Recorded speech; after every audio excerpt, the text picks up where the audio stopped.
সকাল সকাল রেডি হয়ে নিয়েছি। আজ হচ্ছে ভাইফোঁটা।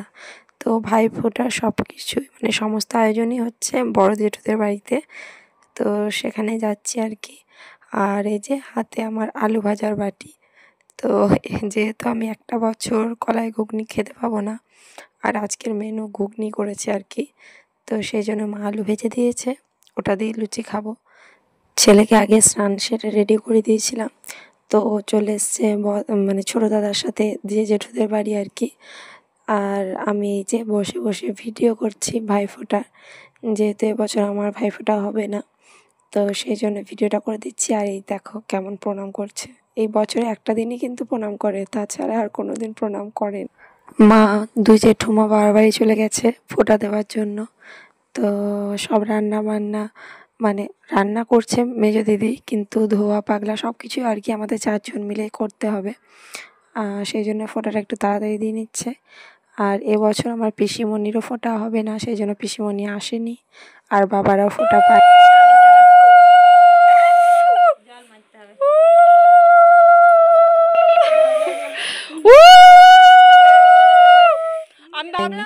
তো একটাই যেহেতু পিসিমণি, আর এই যে দিদি বড়দি দেওয়া হলো, এবার মেজো দিদি দিচ্ছে, তারপর ছোটদি।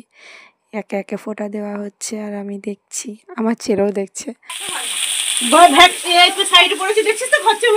সুন্দর লাগছে।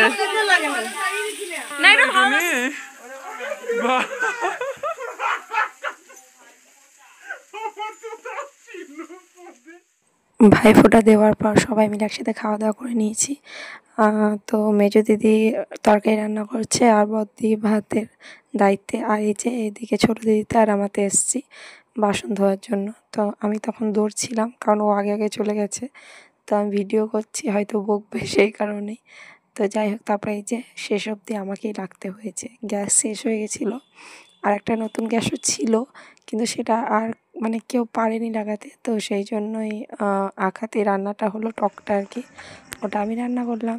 তারপর খাওয়া দাওয়া সবাই মিলে একসাথে করে নিই।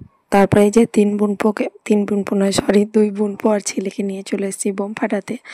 তো বোম কিছুটা ফাটিয়ে তারপর ঠাকুর দেখতে, আমাদের গ্রামে 4টে কালী ঠাকুর হয় আর কি।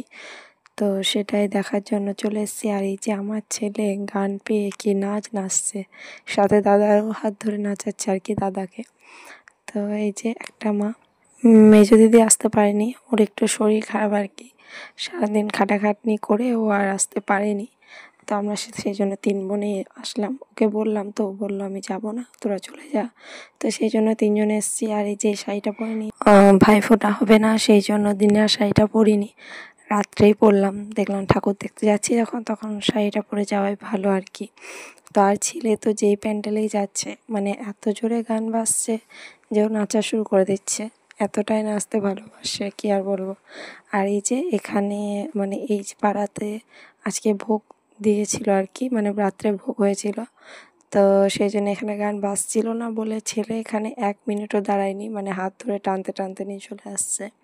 তারপরে যার একটা পাড়া, এই পাড়াতেও অনেকটা বড়োভাবেই পুজো হয়। এবছর মানে ছোট হয়েছে হয়তো কিছু কারণে, যাই হোক। তো ওখান থেকে কিছুক্ষণ থাকার পর চলে এসেছি এখানেও, যেহেতু গান বাজছিল না তাই ছেলে বেশিক্ষণ থাকেনি। যাই হোক, চলো এবার বাড়ির পথে যাওয়া যাক।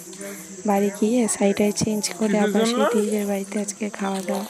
আমরা তো রাত্রে ভাত খাবো, গরম ভাত হয়েছে। তো ছেলে 3টের জন্য যে ম্যাগি বানিয়ে দিচ্ছি, ওরা ভাত খাবে না সেই জন্যই ম্যাগি। তো চলো আজকের মতো টাটা, দেখা হচ্ছে পরে।